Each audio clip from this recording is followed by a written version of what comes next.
Get a deeper connection with the Cougars of BYU sports. God gives us a gift, and we use that gift until he takes it away. Deep Blue. Just sitting down afterward and being really tired and thinking like, wow, I just won the U.S. championship. This is Deep Blue. Here's your host, Jason Shepard. Thanks for tuning in for a new episode of Deep Blue. This is the show where we get to know the person behind the number that you see on the field or the court. These are the true stories of BYU athletes from their own mouths. My guest today, former BYU men's basketball player, Trent Whiting. Trent, thanks for taking a few minutes today. I appreciate it. Hey, no problem. Thanks for having me. So I have to tell you, when I talked with your wife, Amber, about you doing this, she said, and I quote, "Good, put him in the hot seat." Do you feel like you're in the hot seat today? I don't stress it. Tell Amber I got this. So what has the... While we're on that, what has the experience been like for you and your family to have Amber in this position as the head coach at BYU? You know, it's been fun, to be honest with you. It's been nice to be back in Provo. And, you know, I always, when Amber started coaching, when we started our basketball club a long time ago, about 15 years ago, I was like, dang, I think Amber could be good at this. And she's always taken a back seat to my career and everything else. And so when the opportunity presented itself and she applied and, you know, was selected out of nowhere, right? Let's be honest. We were shocked, but at the same time I was like, man, this feels right. You know, so it was fun to see Amber, you know, put her name in the hat and to be selected. And now there's a big challenge ahead, but that's just comes with the territory and something she's never shied away from, so I'm excited for her. Well, let's talk about you. And I told you we're gonna go all the way back. We're gonna get to know Trent Whiting. So let's go back and talk about your playing career. Okay. First off, you had an incredible high school career. What role did sports play for you growing up? Well, I think it was a different era back then, right? I mean, if you weren't playing sports, I had to, you know, at least in my family, Mom told me I had to go to work. So I didn't want to go work construction with Dad, so I signed up for every sport I could play. So I keep could busy, right? She always said, tired boys don't get in trouble. So my older brother and I, we played football, we played basketball, we played baseball, even wrestled growing up. So pretty active. There wasn't all the social media, video games, and all that crap. So we were playing, man. Was basketball your favorite growing up? My favorite actually growing up was baseball. I loved playing baseball, and I think it was about when I hit about my sophomore year in high school, it just flipped, and I was like, nah, I want to play hoops more. And what changed? I can't pinpoint one thing or another. I think I just started, baseball I was good at, but basketball I really started to excel at. And, I was good at most sports I played growing up, but when it came to basketball, about my sophomore year, that's when it really started to transition. Well, as I mentioned, you had a fantastic high school career. Your senior year, you averaged, I believe, 27 points, 8 assists, 9 rebounds, and 4 steals during your senior year of high school, which then led you to Snow College. Mm-hmm. Why did you choose to play at Snow? Well, like I say, it was a different era back then, right? I put up a lot of stats, but I was playing in the equivalent of 4A basketball here in the state of Utah. And CUNA was the high school I went to. It was like population 1,000. It was a bunch of farm kids from the outskirts that even made it 4A, So it was big numbers, big stats, but we weren't playing at a really, really high level, just calling a spade. And so I think a lot of schools thought, oh, yeah, good athlete, but coming from Idaho and not playing anybody. So I started going to some basketball camps when I was like a freshman in high school, and one at the time that was extremely good as far as an individual camp was the Rick Majerus camp. And I started going down to that with a group of buddies. We would go and stay the week, and I did it like 2 summers in a row. And that's when Jeff Judkins kind of was like, man, this kid can play started asking me to come and do early morning workouts. And about my senior year, sitting there with no offers, his brother calls me and is like, "Hey, why don't you come play for me? I'll give you a scholarship." And so I went down and played for John Judkins at Snow College before my mission, and ended up coming back and playing for him again after my mission. So while you were at Snow, I believe a girl on the women's basketball team caught your eye. How did that romance begin? Oh, it pretty much was me, like, infatuated with her and her not caring if I existed for a while. Isn't that how it is for most of us? Pretty much. At least me, anyway. So, yeah, we met after my mission. It was her sophomore year, my sophomore year, but she was 2 years younger than me, and she was playing on the women's team. And shoot, JUCO, I mean, you bus together, girls play before the guys, and yeah, I met Amber pretty much because of basketball and road trips and everything else, and ended up getting engaged after that year. So I want to go back because you'd mentioned after your mission, and remind me where you went on your mission again? Brazil, Porto Alegre. How was that? Like, everybody is going to have a different experience with their mission. How did your mission, number one, prepare you, but how did it impact you once you got back? That's a good question. I think a couple of things impacted me. Number one, in Brazil, you walk everywhere. Like, you catch a bus occasionally, but you walk everywhere. And I came back really light. I had lost quite a bit of weight, came back, and I actually had to start trying to put on weight, in the fall. But it actually really improved my quickness and whatnot. The other thing that kind of helped, I'm a firm believer that the year after your mission, you're really not ready to go at all. But it helped that John Judkins was kind of an hour-and-a-half type guy, and we hit an hour-and-a-half, and he shut it down. And those two things really helped me kind of get through. I lost some weight. I was quick, but at the same time, the weight I started to put on was muscle rather than, eating Snickers bars and crap like that. So that helped me a lot. And I would say by the time I hit Christmas, I noticed even with my own son, like, it took a toll on him by the time he hit mid-season. And for me, it was those two things I felt like kept me going, and I didn't fizzle out so fast. Well, when you get home, as you mentioned, things were going well off the floor with Amber, things going well on the floor with you at Snow, and ultimately, as you said a few minutes ago, you ultimately end up at the University of Utah. At what point did you realize you were good enough to make that jump? Well, about Christmas time, I had College of Idaho invited me to come on campus while I was home for break, and so I went by their campus, and I started thinking, well, maybe this is my level, whatever. And then, we just kind of took off in league, and I think we went 19-0 to start the season, and then the letters just started coming in. It was the letters back then, right? It wasn't even phone calls.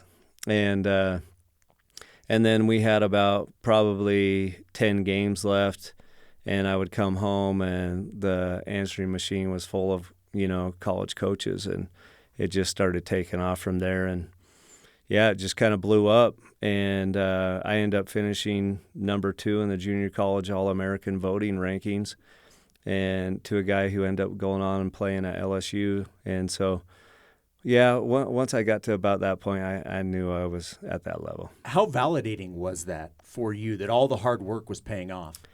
It was extremely validating because, I being from Idaho, especially that era, you didn't have the exposure or opportunities. And I always felt like I'd go to these camps and I wouldn't dominate, but I knew I was at that level, right? And so I remember thinking, man, I can play at any of these levels if I just get the opportunity. So to finally be recognized at that level, it was nice. Let's just call it that. How would you describe your time at the U? Well, before I even went to the U, I'll just say it was kind of a pretty easy decision to go there because at the time Cleveland had come in and he was kind of handcuffed on even having scholarships available. And so I remember he called me and was like, hey, I would love to recruit you, but we have guys on scholarship and it's not going to change and I don't have any room. And so I was like, oh, okay, no problem. And I actually was leaning a lot towards Iowa State and Purdue.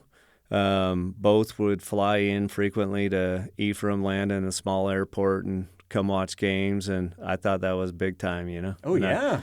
I was excited about that. And, it was pretty much my dad who called me and was like, hey, what are you doing, man? I was like, what do you mean, what am I doing? He's like, you don't want to go clear out there. And I said, why? And he's like, well, who are you going to end up marrying going clear out there? I was like, come on, Dad. He was like, no, just think about it. And he didn't care what I did, but at the same time, he wanted me to think about it more than just bells and whistles. And at the end of the day, I was like, it'd probably be better staying close to home. And at the time, Andre had played great at the U, and I didn't have really any option at BYU, so I committed to Utah. So that begs the question then, had Coach Cleveland at BYU had a scholarship to offer you, would you have come to Provo right out of the gate? I would have definitely came on a visit and made sure, and checked the box, but I knew it wasn't even an option, so my mind never even went there, right? Yeah. The funny thing is, once I committed to Utah, it was like we were playing in the tournament up at CSI, the conference tournament, and Cleveland was there, and then I got, he called Judkins and was like, hey, one of our guys is leaving. We got a scholarship. I was like, well, I can't back out on a commitment now. Yeah. And so it was just weird, It was, I'm not sure what the purpose was or why. You always wonder, what's the reasoning behind everything, but it is what it is. So while you're at the University of Utah, Amber ends up at Weber State. So not only are you guys, as a young athletic married couple, how did you balance that where you're at two different schools and you guys, your relationship is still growing and all? How did you handle that part of it? Well, it really wasn't that bad because when you're in season, we kind of knew what the grind was, and we'd see each other, but it'd probably be at nights, and she'd have road trips and I'd have road trips. Even if we were at the same school, we knew it'd be different schedules. So we just decided, hey, let's live in Bountiful because going north, the traffic is easy in the morning, but going south, it's going to be tough. So we picked Bountiful, and most of the time she was arriving to Weber State before I got to the U on the hill. So it was an interesting dynamic. We tried to support each other as much as we could, and then, I ended up taking a red shirt halfway through the season, so it became real easy for me to go watch her play. When you look back at those times, did you guys, because sports and basketball specifically was such a big part of your lives day to day, did you guys talk about basketball when you guys were together, or once you were home and you were just Trent and Amber, was it let's focus on us and other things? Oh, I think it was a good mix, especially when we end up coming down to the Y. Like, you just have friends outside that are newlyweds as well, and you end up playing cards together and having fun. And so we just did a number of different things, and so a lot of basketball. I don't think he ever take the basketball or separate it out from other things, but we had a good balance of both. All right, well, you touched on the fact that you ended up down at BYU. We're going to talk about that when we come back. This is Deep Blue on BYU Radio.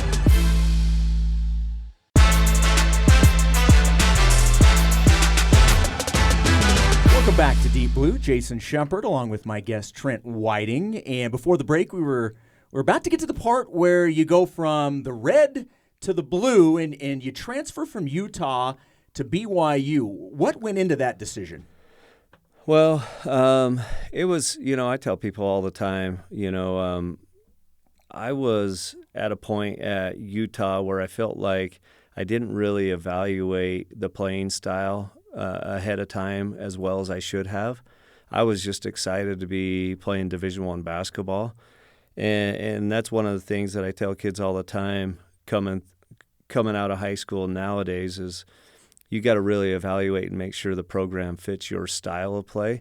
And people always ask me, oh, what, you left because of Majerus? No, I really didn't. Majerus wasn't, he was tough, but he was fair. And but for me, it was just the style didn't really fit my style of play. If you go back and watch tape, Andre Miller, I mean, he played center all the way through 8th grade and growing up. And so Utah utilized him with a lot of back to the basket. And so when I came in behind him, it was a lot more of, hey, let's try to have you be like Andre. Well, that wasn't my game. I was up and down, high speed, dynamic, trying to jump, dunk on guys, all that stuff. And Andre was, phenomenal player, but I wasn't him. And so I just felt like the style of play didn't fit me. And all of a sudden I started to develop a lot of leg pain and went and saw a doctor, and they said, yeah, you probably ought to shut it down for the year. So once I shut it down, I was like, it's probably a good opportunity to make a change. And so I knew there were scholarships available at BYU at that time. There had been some guys who transferred out and whatnot, and I just thought, you know what, if I'm going to make a change, now's the time to make a change, and so I did. So I jumped and ended up coming to BYU. So did you have a conversation with Coach Cleveland like, hey, I'll take that scholarship now? Well, yeah, pretty much, yeah. It's like, remember when you didn't have one and then you did? Well, do you have it now? Yeah, it was weird. Like I try to think about like the process now and these kids hitting portals and stuff. And mine was like they sent faxes. I had to pick 5 schools that they would send my release to, and so I picked 5 schools and they sent a fax to everybody. And I think they might have mailed the one to BYU rather than fax it. Chris Hill even told me that I'm not faxing that to BYU. I'm going to mail it. So now, not only did you come to BYU, but Amber also decided to come to BYU. Was that a decision that you guys made together, or is that just the way it played out? It kind of played out that way because she didn't transfer till the end of the year. She finished out the season with Weber. She was playing, and I'm trying to think about all the dynamics behind it. I'm so old now, I can't even hardly remember. I do remember when I did make it official and came to BYU. One of the good things is they said, well, you only need to come down a couple times a week because you can take classes at the Salt Lake Extension. So with Amber playing at Weber State, we can make this work. So I started doing that, taking most of my classes at the Extension, and I think I came down a couple times a week just for ball and taking a few classes here. So, and I would load them up on one day and be done. So, yeah, it kind of played out once I was doing that. Amber was like, I'm trying to think. Yeah, once I was down here, there was hints about, hey, if Amber ever wanted to transfer, then there'd be a scholarship. And so once I told her that, it was kind of a no-brainer. Let's move to Provo. So in 2001, you played Utah in the Marriott Center, sold-out crowd. Everybody knows what BYU Utah means. What was it like taking on your former team? Well, I'll say this. Most of those guys I'm really good friends with to this day.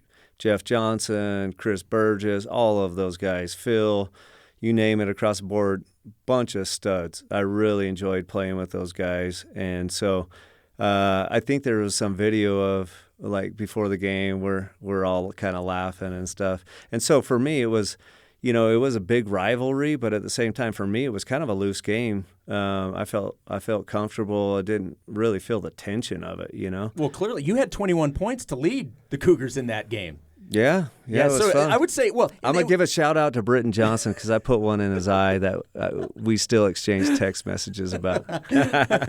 Just send him a still of it, yeah. He sends me a video of a crossover he claims he got me on, but yeah, we still exchange some videos. It's funny. That is funny. So now that season was the first time that BYU had been to the NCAA tournament since, I think, 95. How much team pride did you guys take with that accomplishment? Well, I don't think we were thinking about the statistics as much as we just – if you look at that squad, I mean, it was a bunch of dudes hungry to win. And we were a little bit misfitish, We had Trav, who was coming from Utah Valley. I was coming from JUCO, okay, half a year at Utah. Terrell was a Fresno City kid. It was pretty much McKelly holding it down, and a bunch of us who transferred in, and we were just trying to make a run. And if you look at that team, it was just a bunch of fighters. And we were kind of just caught up in the moment of we wanted to win every game and we wanted to win big. And so when we were cutting down nets, it was just kind of surreal because I don't think we ever talked about it. You know, we just wanted to win every game. So, just a cool dynamic. So we weren't really thinking about, when was the last time we made it? Well, nobody really knew. We were just hooping.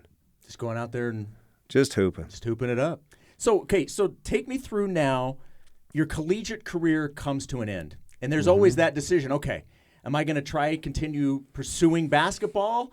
Am I going to go into the quote-unquote real world? What was that time like for you?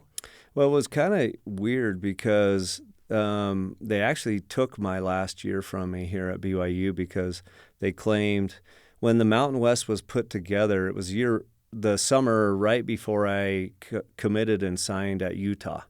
So the Mountain West made a rule, if you transfer within conference, you not only have to sit out a year, but you lose a year. Well, I had signed with Utah when we were still in the WAC. And so when I went to Utah and then I transferred, it should not have applied to me. And don't get me started on old Craig back in the day, the old Craig Townsend? Yeah. He was just trying to flex, and they took the extra year away from me. And so I started pursuing agents and got down to it. They told last minute, they were like, tell Trent to repetition for his year and we'll give it to him. Well, at that point, I was so far gone and set on playing professionally and going overseas, I just didn't look back.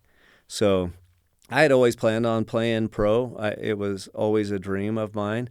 Whether it would come true or not, I didn't know for sure, you know. And I realized I was probably going to be an overseas guy. Didn't really fit the bill NBA-wise, and that came to fruition. Like no NBA teams were calling to work me out, but I got an agent and, you know, had a few teams overseas that started looking at me, and one of them was, or the one that I ended up signing with was, had a coach that actually came on a tour and played here in the Marriott Center. And he said, you know why I picked you when I got over there? He's like, you know why I wanted you so bad? And I was like, why? And he's like, I remember playing BYU, and those guys were tough, man. They were hitting me, punching me, knocking me down. He's like, I wanted a fighter. And so that's kind of how it played out. So when you go overseas, obviously basketball's, for the most part, basketball is basketball. But it's the other things that are probably a culture shock. How did you handle that part of it? Well, there's a lot of culture shock, that's for sure. I would say, you know, just talking about the things that are culture shock, like you get over there and you're so spoiled in college. I mean, Brother Jay was giving us brand new socks every day or every other day, and, you know, clean towels, and they wash your laundry and all that stuff. And you show up in Europe and they say, hey, okay, hit the showers. And if you didn't bring your own shower and you don't have shower sandals and all sorts of, I mean, it's just different, a different dynamic. And it is definitely culture shock, along with, you know, there's a lot of rule changes that Americans, if you watch the Olympics initially, like we struggle with a lot of traveling and things like that, because you can't drive if you've got a left foot pivot and you're stepping right. You can't put the ball. You got to put the ball on the floor before you can even step that way. So just little things like that. There's a lot of culture shock, but I think if you're with your family, which Amber, she actually gave birth to Jace 3 weeks before I took my first contract in Italy. And so they had to get passports and stuff for him and shots and all that. And by the time they got it, 2 months later, they were over there. And when you have your family, I mean, you can do anything. Yeah. So how long were you in Italy? How long was your playing career overseas? It was a span of 12 years, but one of those years I sat out with a ruptured patellar tendon that I had surgery on. But it was over 12 years. How would you describe your time over there? When you look back at it, I assume you look back on it fondly. absolutely. I think it's probably one of the things that really developed us as a family. I mean, you pretty much got each other. And so, the kids, we put Jason in Italian school, and he hated it. And all they do is teach me Italian, and this sucks. And so Amber, she actually went to school to be a school teacher, and so she flew home, got the curriculum, and started homeschooling the kids. And there was a lot of homeschooling that was challenging, but Amber held it down. So, but for the most part, when you do stuff like that, you just come together as a family. And Jay spent his first 12 years of his life over there, and Amari 9. And they had each other and had us, and it was irreplaceable. Obviously, I mean, I get to see you and your family from a distance to a certain degree. So, I mean, I certainly don't. I'm not hanging out at your house to where I would know all these details. But you guys come across as a very close family. How much of that is because of what you just talked about? That as you guys were growing as a young family together, it was just you guys. Yeah, I think it's 100% because of that. I mean, the things we did was ball, I mean, Jace played on a traveling team, and then Amari, they didn't have girls, so she started hooping with the boys and playing on a traveling team. And then Sundays they were driving wherever Dad was playing. And I saw some video we pulled out it was a while back, but we pulled it out, and it was actually right before our Italian trip as a family or as BYU Women's Basketball this year. This dude sent me this video because he found out we were coming, and he was like, "You remember this?" And it was I hit a game winner in Scavallini Pesaro where Kobe Bryant's dad played, and I'm running off the court, jumping up and down, and Amber jumps in my lap, and Amari's like 2 foot tall walking on the court, and Jace is going crazy, and it's just just fond memories. We had a lot of good times as a family. What brought you back to the United States then? Old age. Straight up. I mean, you realize when the step's gone. And that last year I was struggling to get through. Your body struggles to recover. You just don't bounce back like you used to, And that last year I played, I could just tell I could still do it. I was putting up good numbers, but it was just such a process to get healthy, to feel good. And it was just like, it's time to be done. So we've brought up your kids a couple of times, Jace and Amari. They have turned into fantastic athletes as well. Did you and Amber always expect your kids to be basketball players or athletes in general, or is that something that they just sort of gravitated to on their own? We put them in everything and kind of let them choose. Jay started out playing a little soccer. When he was old enough, we put him in football and baseball and basketball. And Amari, I think she was probably a better softball player than anything growing up, and was doing dance as well. She never really dabbled in volleyball, thank heavens. We got to stay with the round ball. That's orange. But she was a great softball player. Amber taught her to bat from the left-hand side, and she was a slapper. And she was really fast, so she would slap and be on first before they were picking it up. And I thought she was going to probably end up doing softball. And then she started some dance, and then pretty soon, by the time she hit junior high, and it's kind of the same with Jace. About junior high, he stopped playing football, and it was all basketball after that. Do you ever think, wow, not only was I a D1 athlete, my wife was a D1 athlete, but now both of our kids are D1 athletes. How crazy is that? Well, when you marry well, man, it just... It's in the genes, right? Yeah, that's right. Well, Amber's genes. So, yeah, I was... it's kind of unique. You don't really plan something like that, and it was kind of crazy that it turned out that way. So you guys are obviously now down here in Provo. Mm-hmm. Amari is in Provo. Jace is up at Boise State. He plays for the Broncos. Mm-hmm. So we'll get to Jace in a second. I want to start with Amari. How excited are you? Because obviously she was originally committed to Oregon, but now is obviously going to be able to play this season here in Provo. How excited are you guys to have her close and playing here at BYU? Well, a lot goes into that question that you just asked. I mean, there was a lot of, I wouldn't say difficult times, but it was a lot of emotion going on. Amari, like you said, was committed to Oregon. She felt comfortable with Kelly Graves.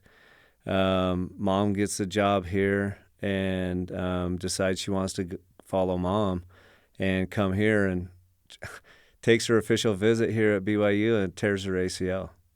And so, it's been a challenging process. Am I excited? Absolutely. But at the same time, it kind of humbles you as a parent to recognize the fact that, a lot of this can go away real quick. And so just hoping for, Jeff's done a phenomenal job with her. She had surgery with Dr. Mack, who's the Jazz doctor. And Jeff's walked her through all of the rehab process. And Jeff's the team trainer. Yep. And Jeff has been really good with her. And, so Braden over at Revere Health, and just a good team around her, and just hoping that she'll be healthy. So Jace has a year under his belt up at Boise. So he's going into year number 2. How's he doing up there? He had a good freshman year. He came in after his mission, I mentioned it a little bit earlier, and just worked his butt off in the summer to try and get in shape, get his body right, gets his body right, keeps working. And I went up there to visit him. I ended up dropping him off, I think it was 7 days after he got home from his mission. He checked in and spent the whole summer up there. And I drove up there just to check in on him. And Leon grabbed me and was like, "Hey, dude, he's working hard. We're going to need him." I was like, "What are you talking about?" And he's like, "Oh, yeah, we're planning on playing him." I was like, "I thought we were redshirting." He's like, "Oh, no, we got to have him." And so had a good freshman year, averaged, I think, about 13, 14 minutes a game, and came in and had kind of an assignment of facilitate the offense and play defense, and he filled that role. And this year it'll be, hopefully make some gains and make some strides, but, he's still got a long ways to go. And he's just working on his craft, trying to be the best that he can be.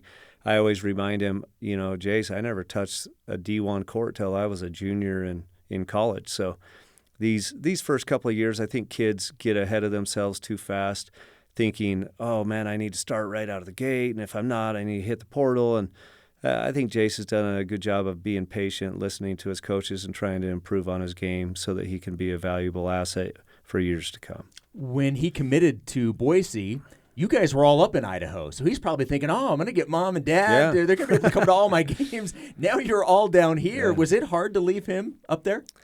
He had just come off a mission, so we were happy to, let him go again. Just kidding.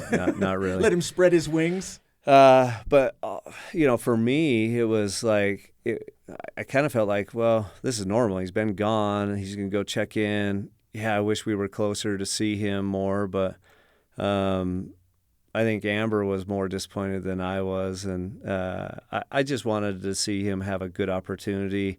I feel like Leon is a good coach. He does a good job of putting his arm around the kids and developing them, and runs a quality program. So, yeah, we were sad to move further away from him, but at the same time, we recognize it's a grind. You got to do what you got to do. All right. Well, last question as we wrap things up. What's the future hold, do you think, for the Whiting family? A lot of sleepless nights. I just see a lot of grind. I mean, that's just, I don't know how to put it in any other form. It's just, I'm excited for challenges all the time. I think it helps you stay alive in life.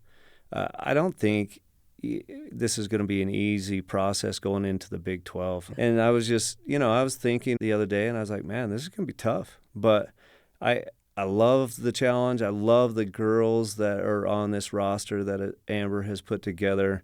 The staff has come together.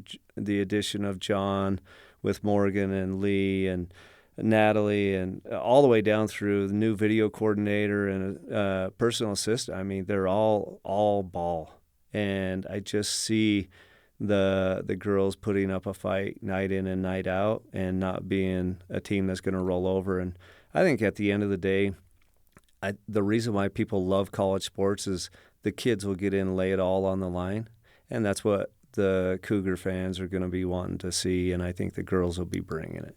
Well, selfishly, I'm very excited for the upcoming women's basketball season. So excited to be able to call the games on radio this year. Thank you so much for stopping by today. This was a lot of fun. I hope you enjoyed it, because I certainly did. It was awesome. It was fun. It was good to relive some of those memories, so thanks for having me. You bet. Thank you once again to my guest, Trent Whiting. My name is Jason Shepard. Josh Bergstrom and Ben Hall produced this episode.